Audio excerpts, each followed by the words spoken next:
Nā, koe nei te rā tuatoru o te whakatumatuma a te Ropu Freedom Convoy ki waho atu i te whare pāremata. Nō reira me kakama tā tātou rere atu ki tūpoko o te ika ki a te Ōkiwa McLean mō ngā whakamārama o te wā. Te Ōkiwa, kei te pēhea rā a kona i tēnei wā. Skari me pēnei rā te kōrero kei te tutu tonu te puehue ki te mai nā koutou i muri a hau nei. Kei konei tonu te mahi a te kaiporo tū. Engari me pono atu taku kōrero kia koe o tira kia koutou katoa. He nui hoki te ope prihimana i konei i te rā nei. I nā hoki rā he nui hoki ngā mauheretanga ki pāremata nei i tēnei rā.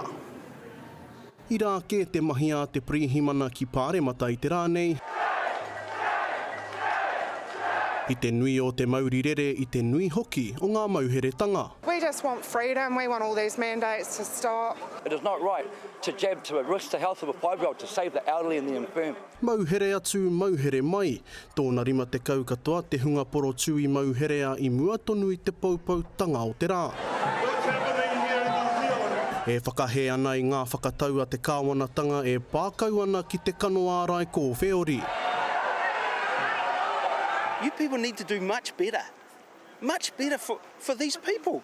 There's hurting people here. Do you know that? We know you're all bored. We know you're gagged. We know all that. So telling you all this, is bullshit. Engari ko te uru paunamu nui hea hai takaroa ai tā te ture kuhu ki te ātete i te kaupapa. The police have done a good job at keeping everyone calm and safe, and yes, it has been very tense for many of us. It's a sad situation. I don't agree. I was listening to some of the kōrero out there, and I don't agree with this nonsense that New Zealand is more divided now. You know, it's just nonsense. I etahi wā ka taima e ngā pirihimana, a kua hiki te patu.